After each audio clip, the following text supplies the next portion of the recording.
Hey everyone, welcome back to my channel. My name is Kendra and I'm a physician assistant in cosmetic dermatology. What's up? Welcome back to my channel. Did I say that already? So today I wanted to talk about my experience with thyroid cancer. So you guys already saw in the title what I'm going to be talking about, but I just wanted to walk you through how I found out, what happened afterwards, how my surgery went, and how life is, I guess, after all that jazz. So let's get started from the beginning.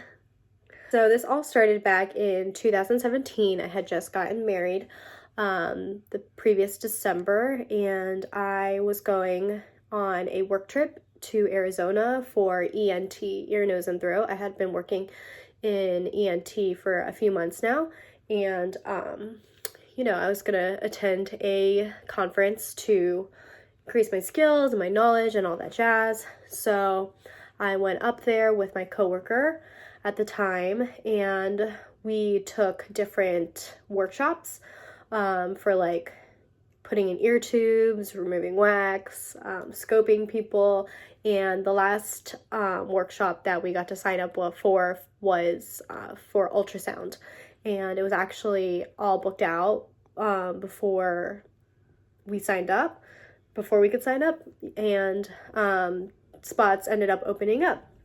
So I really wanted to take the ultrasound course because I really wanted to be able to do ultrasounds and know what exactly I'm looking at. So we got lucky and we got in, and we had to practice on each other. So I went first, of course, and that's when we found my nodule.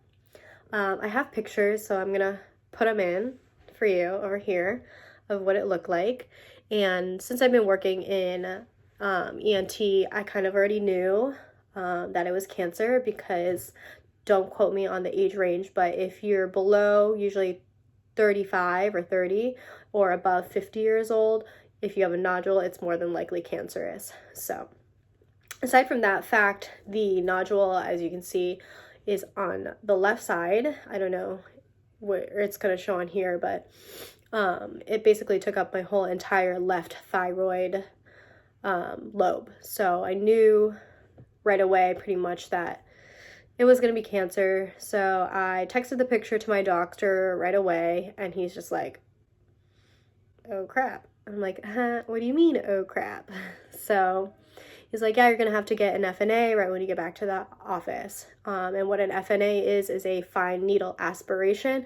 They basically go into the nodule and they take cells via a needle, and then they send it to test for pathology to see what kind of cells come back.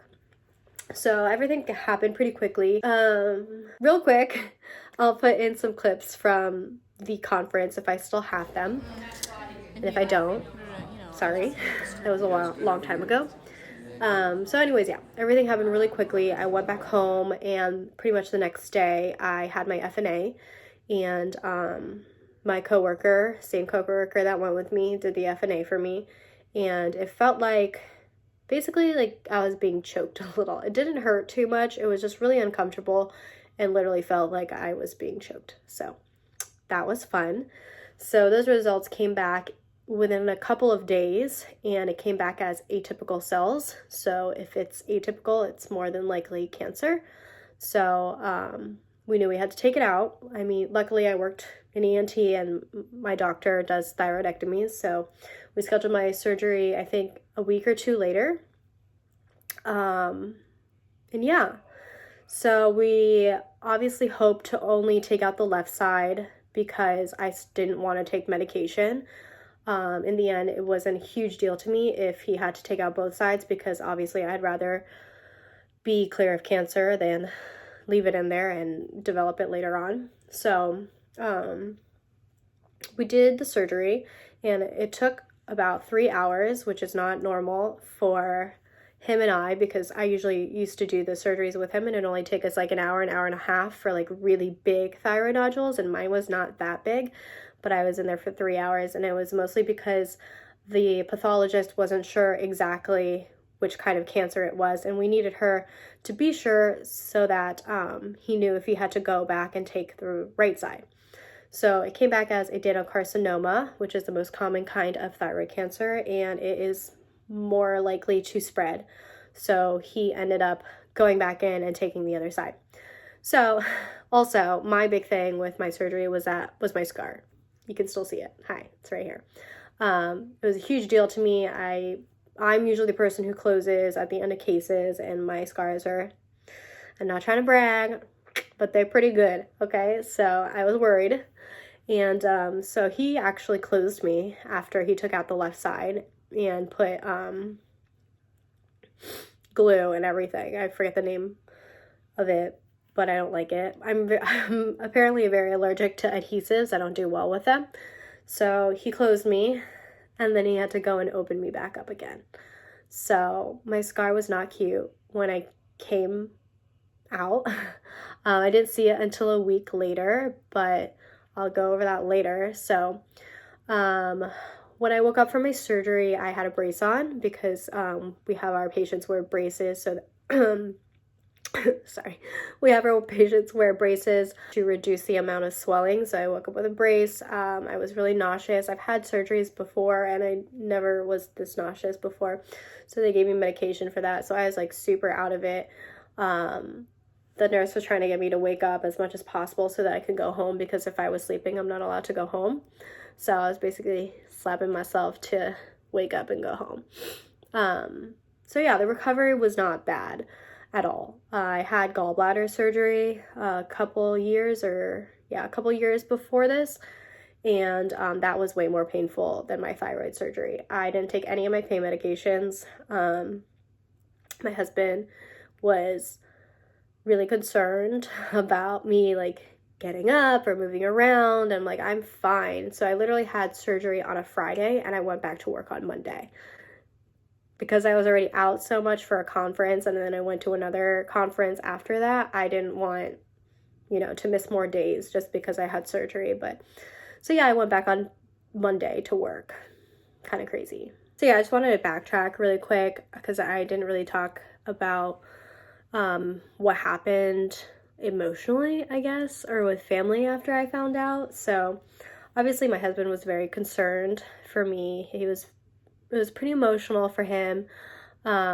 Me working in ENT already, I knew thyroid cancer wasn't like the worst thing to have. It wasn't the worst kind of cancer to have, and that sounds awful, but in the end, it's true. I knew it would be okay, and I didn't know how to tell him that aside from telling him that. And yeah, so I knew I was going to be fine, but he was worried because I was so young. I was, I believe, 25 at the time. So it's kind of scary that you're 25 and I have cancer already, and I already don't have gallbladder. So that's two things. Two organs I'm already missing at the age of 25. Cool. It's kind of weird when you think you're the spinning image of health and you work in healthcare, and all of a sudden things happen to you. But yeah, I think looking back that this was all caused from stress. I really am a strong believer that stress manifests a lot of bad things. So been working on ways to try to reduce that.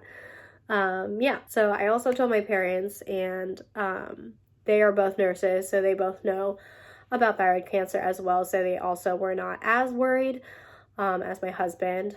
But my in-laws were worried, and of course my friends. Yeah,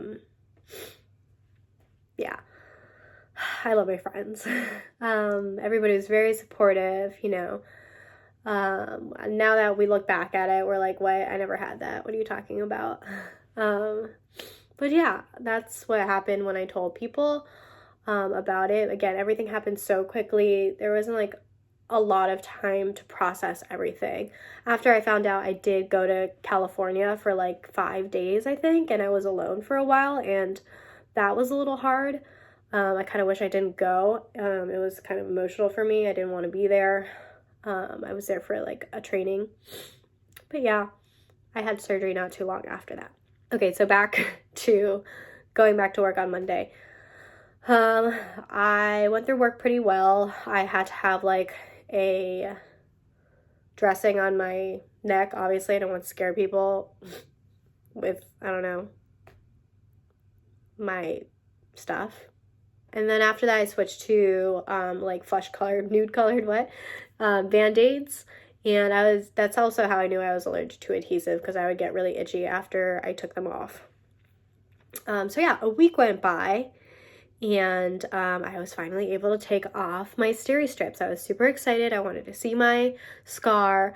My doctor hadn't talked to me about it really, or told me anything that happened while I was on the table. So I took it off, and it looked like hell.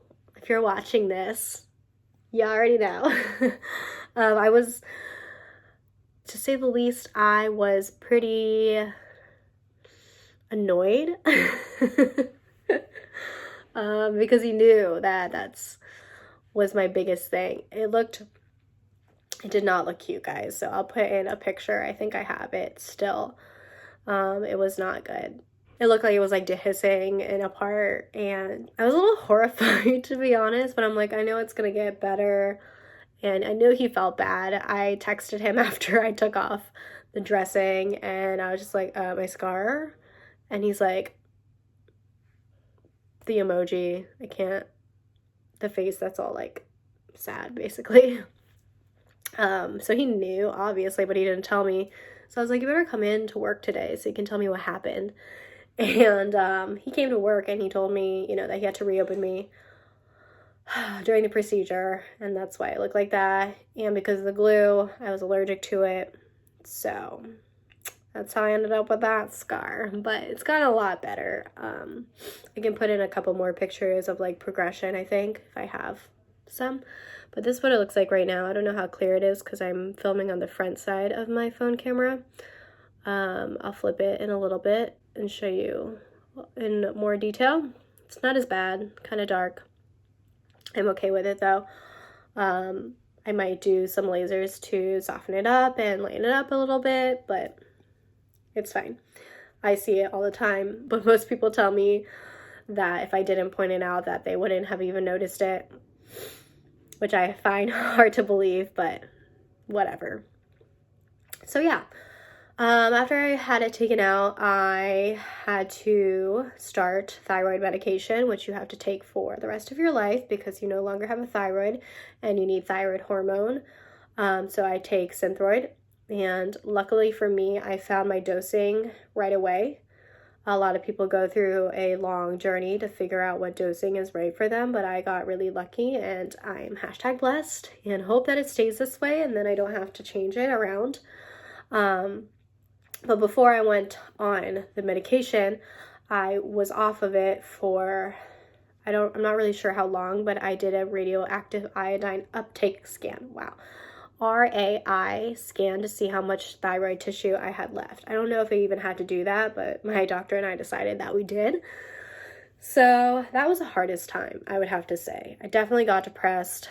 I was gaining weight, even though I was eating all the same things that I normally would. And these are all obviously normal symptoms of hypothyroidism, which means low amounts of thyroid hormone, because I didn't have anything to make it. So yeah, that was the most difficult time for me. I was so happy to get back on the medication. I was able to lose the weight that I had gained. I felt better. My mood was better. Everything was basically better. So, yeah. So now, I know that I was stage 1, which means that my cancer was limited to my thyroid and it didn't spread anywhere. So I did not have to do, I didn't have to do radioactive iodine ablation, which is kind of like chemotherapy for thyroid cancer. I was very relieved about that because you have to be like isolated for a week when you're doing it. You can't be around anyone, and I didn't want that. And it also increases your chances of infertility. So those are reasons why I didn't want to do it anyway, so I would have waited if I had to. Now, to keep up with it, I check my thyroid hormones every few months. I have access to doing blood work, so I probably do it more than I have to. Yeah, But I also have to get thyroid ultrasounds, I think every 6 months, which I haven't done yet, so I need to do that.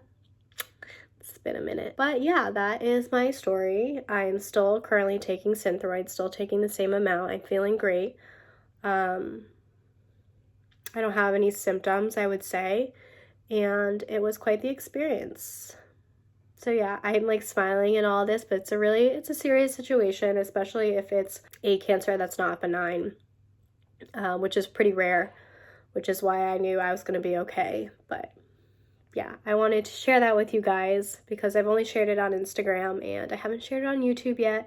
And I want more people to have access to this, especially if they have thyroid cancer now and they're freaking out about it and their doctor will tell them like nothing, and you start Googling things and it's all scary stuff because, you know, Dr. Google is just a great thing. No, it's not. It's really not. Don't Google things. Go to your doctor. Don't reach out to PAs or doctors on Instagram and ask them questions because they're not really allowed to diagnose you. They're not allowed to give you medical advice over texting or over Instagram. So go to your doctor, ask your questions, and they'll answer everything for you. I know it can be scary when you first find out, but I hope this video makes you feel a little bit better about it and know that you're going to get through it, and that radioactive iodine radiation is not the end of the world. It's to kill the rest of the thyroid that you have left so that you don't develop thyroid cancer in the future. So it's a possibility that if you do not do that, you will develop it later on. So I'm hoping that if I keep it a good, close look on my labs, that won't happen to me and I won't have to do that.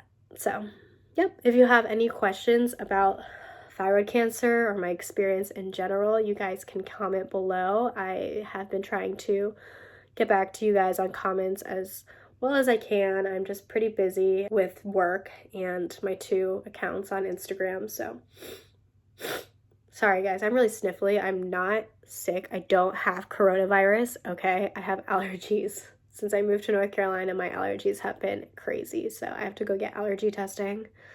I hate allergy testing. So that's it for this video. Thank you guys so much for watching. I hope you guys got something out of this, and tune in for my next video. It's probably going to be a vlog. And yeah, thanks for watching. I'll see you next time. Please be sure to subscribe to my channel if you haven't already. Give this video a like and put on the notifications so that you don't miss a video from me. All right. Thanks.